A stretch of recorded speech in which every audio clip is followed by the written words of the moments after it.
and welcome to Channel StageONE. I'm Allison Sims and I am the prop master here at StageONE, and we are currently in the production studio where we make all of our beautiful sets and costumes for all of the shows and storytellers we love to put on for you. Today we are going to be making some fake food with the recipes of salt dough, which maybe some of you have done before, making Christmas ornaments, or maybe those like hand imprint keepsakes. So we're gonna do that. It's gonna be something super easy, and you should have all the stuff you need at your disposal in your home currently. All you really need is some flour, some salt, and some water to make the dough. And then you'll need stuff to decorate if you so choose. Like, you could probably, I'm gonna maybe use some paint, and I'm gonna use some markers. But really anything that you wanna use to decorate, you're more than welcome to do. So let's go ahead and get started. In the recipe I used a half a cup of salt, a half a cup of water, and a full cup of flour. So what that recipe means is that the proportions are really easy to understand. So if you need to make a lot of salt dough, you need 1 part salt, 1 part water, 2 parts flour. If you need to make less dough, let's say you only do 1/4 cup of salt, 1/4 cup of water, that means you'll do a half a cup of flour. So it's really super easy, and you can make it as much or as little as you want, and the recipe is super easy to translate. So I have a bowl. The first thing I'm gonna do is I'm gonna go ahead and take my flour, and we're gonna make, I'm gonna go ahead and put in a full cup of flour into our bowl. So that means what? That means you're gonna need a half a cup of salt and a half a cup of water. So when I pour out flour, I like to go ahead and put my measuring cup into the container I'm putting the flour. So if it gets a little dirty, it's gonna stay in the bowl. And then you're gonna tap down your flour. Okay, just a little more than we need. All right, so there's my cup, and I'm gonna go ahead and dump it in my bowl. So now I've got my salt. And this is just like iodized salt. There's nothing special about it. And because I did a full cup of the flour, that means I'm gonna do a half a cup of the salt. All right, and there's half a cup, so I'm just gonna go ahead and pour that in. Now before I add the water, I'm gonna go ahead and give just a mix of the dry ingredients, just like baking. So everything's not in just one big clump. I'm gonna go ahead and mix the dry ingredients together. So using that same measuring cup, I'm gonna go ahead and grab my water out of my trusty Folgers coffee.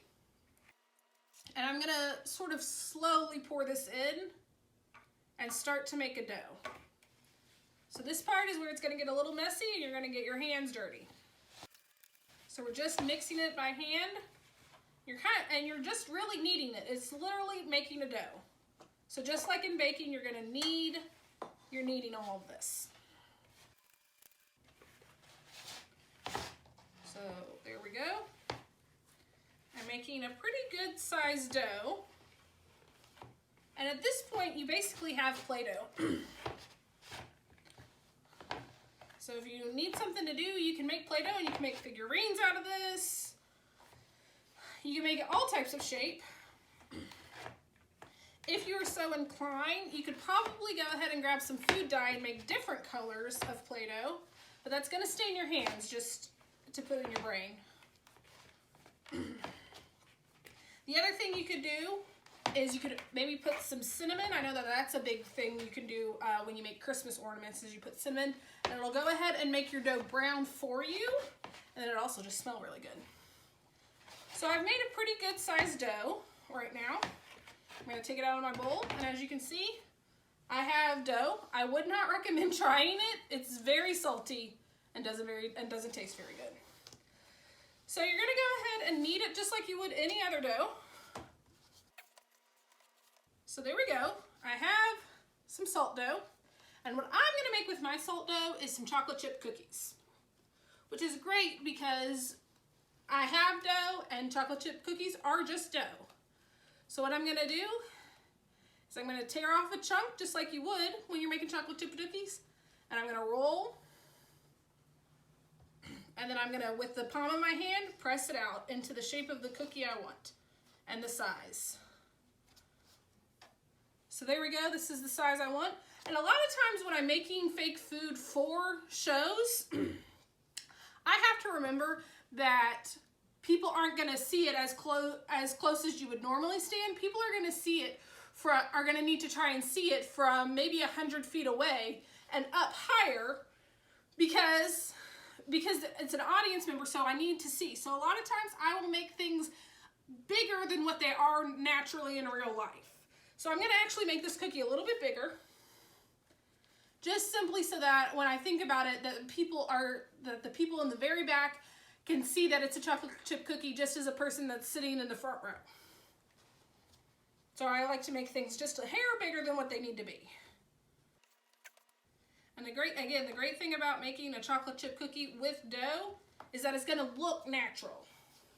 So there's one, and I'm going to make some more. And again, with salt dough, you can really make almost anything with it. It's just like Play-Doh, but the best thing is we're going to bake it. We're going to let it dry out. So you can make little, animals with it. You can make anything. Anything you would make with Play-Doh, you can make with salt dough.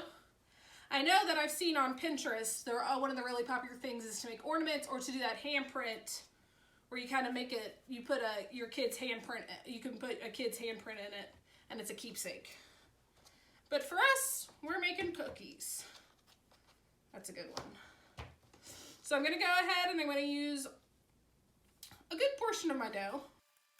So what I've been doing is I've been grabbing the back side of the pencil on the eraser, and I've just been dropping them into my dough. And twisting a little. And you do it random, just like a chocolate chip cookie would be. I'm going to lift this up.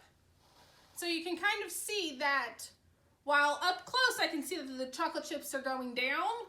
When I paint it out, it'll look just like texture. You won't know if it's going up or down. So I'm going to do that with the rest of my cookies. So the next thing you're going to want to do is you're going to want to ask your parents to I guess they should have been doing this earlier, but you're going to need to preheat your oven at 200 degrees. So a nice low temperature, and then you're going to let it bake for 2 hours. Or I discovered this trick last night. Since there's no components for you to actually baking, there's not an egg, there's not butter, there's not anything that actually needs to be cooked. All we're trying to do is just dry this out. So you can actually just let this sit for a week and it would dry out. Or you can pop this in the microwave, and I did some experimentations with it. You can pop it in the microwave for what I found to be about 2 minutes. The thing I read was actually for 3 minutes, and I'll show you what it did when I did it for 3 minutes. It actually puffed up my dough and it scorched it a little bit, so I don't recommend the 3 minutes. But I did do another batch where I did it for 2 minutes, and I think it turned out great. And I'm okay with the colors being plain because I myself am going to go in and I'm going to paint it anyway. So I think these turned out great. They're exactly the texture I want. They're nice and hard. They won't go bad. So if you don't want to wait the 2 hours, you can pop it in the microwave. I just did it on a paper plate. I popped it in the microwave and had it cook for about 2 minutes on high, and it dried them out beautifully. So that's what you can do with your new pieces of dough. I'm going to set these to the sides, and I'm going to grab the ones I have cooked in the microwave. And we're going to decorate them. I'm actually going to pause again right now to go wash my hands for 20 seconds because my hands are really dry, and yours probably will be too because you've put nothing but flour, salt, and a little bit of water. So again, I'm going to go wash my hands because my hands feel dry, and I want to get the salt and I want to get the flour off my hands before we go ahead and I start decorating them with with different things. I'll be right back. All right, guys, I am back. I've just washed my hands. They're feeling a lot better. So now we're going to go ahead and decorate our cookies. I have paint that I'm going to do one cookie with, and I actually went ahead and pulled some markers that I'm going to do the other cookie with, just so you can know that you don't have to have those things at your house. You can make do with markers. I don't be making do, you're just being creative and you're problem solving. So I'm going to go ahead and pour out some paint. So I've got a nice, like, kind of golden brown that I'm going to do the base of, and then I've got a nice deep brown to do the chocolate chips. And then I kind of pulled the same thing with my markers. I've got a nice brown, and then I've got more of a golden color to do my cookies. So I've got a paintbrush. I'm going to grab a bigger paintbrush, hold on. So I've got a paintbrush, and I'm going to go ahead in and just do a nice kind of base coat on my cookies.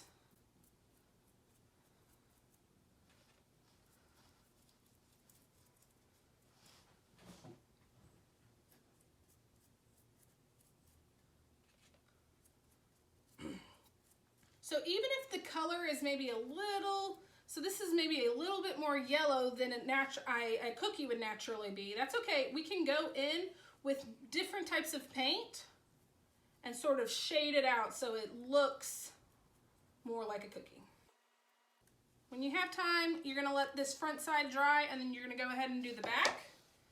And then I'm gonna go ahead and pop over to this cookie, and with my marker, so I kind of had a wider tip cookie or marker, and I'm just gonna go ahead and start coloring. The dough is perfect for a marker. It's just gonna take a little bit more time than the paint might, but that's totally okay. We're stuck inside all day. And again, when it comes to decorating, you can be as detailed as you want to be. This is about what you think makes it look good. So if you really are worried about certain things, go for it. Decorating is totally about a personal preference. There's no right or wrong answer. There's no wrong way to decorate. There's no right way to decorate. Whatever makes you happy is what's gonna be great. Some of the great things, I feel like I can really tell where I'm getting stuff. Okay, there we go. So then there we go with my marker, my cookie marker. So now I'm gonna go in on my paint cookie with a bit of a smaller brush, more detailed brush. And I'm gonna dip into this dark, and I'm gonna go into my indentations where we made with our pencils, and I'm gonna swoop in there. And it's okay if the brown goes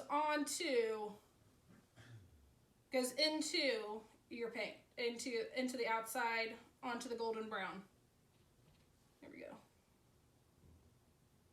Because the idea is you want it to seem like texture. Also, chocolate, when you bake chocolate, it gets nice melty and gooey, so it's not going to stay in a perfect circle. So I'm just doing a small little swirl with my paintbrush on the inside of the indentations. So then sometimes what I would like to do, so it just seems a little bit more baked, I'm going to dip my paintbrush back into that brown, and then I'm going to take a lot of the excess paint off of my paintbrush, so there's not that much, and then I'm just going to sweep it around on the brush, on the outside of the brush. And again, with not a lot of paint on my paintbrush, just so it seems like it got a little bit crisper in the oven. And I'm kind of only hitting, when you push out your dough, there's gonna be like natural valleys and like dips and hills within it. So I'm kind of, within my brown paint, I'm only kind of hitting the things that naturally bump up that would get crisper in the oven.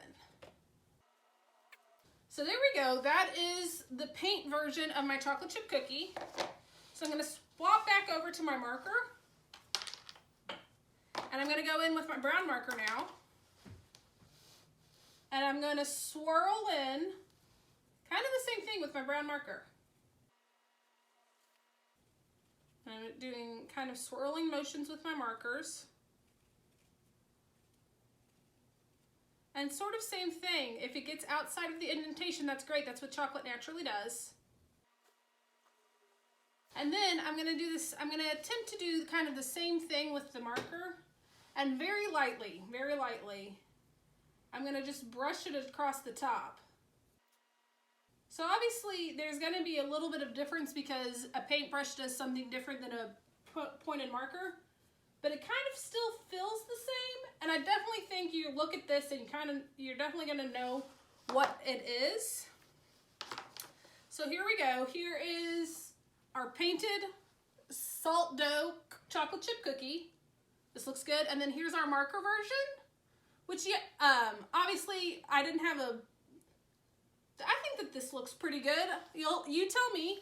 Also, maybe I shouldn't have, with the markers, have done it with blue and pink. Who knows? Like, when it comes to creating things, there are no wrong answers. You can do whatever you want, and if it looks good to you, then it's perfect. Thank you guys so much for being on our channel of Stage One today. You're going to tune in right here tomorrow for Stage One Storytellers, our interactive story theater. We are going to bring you new and fun, fresh content each week. So if you like what we're doing, please follow the link below and donate to Stage One, because we believe theater is for everyone, and with your donations, everyone can see theater. Thank you guys so much. Please, please, please post pictures of your cookies or whatever you made with salt dough. Maybe you made a fake figurine. Maybe you made something I don't even know about. So please post a picture of you guys doing salt dough and what you created out of it. Thank you guys so much. Have a great rest of your week. Bye, guys.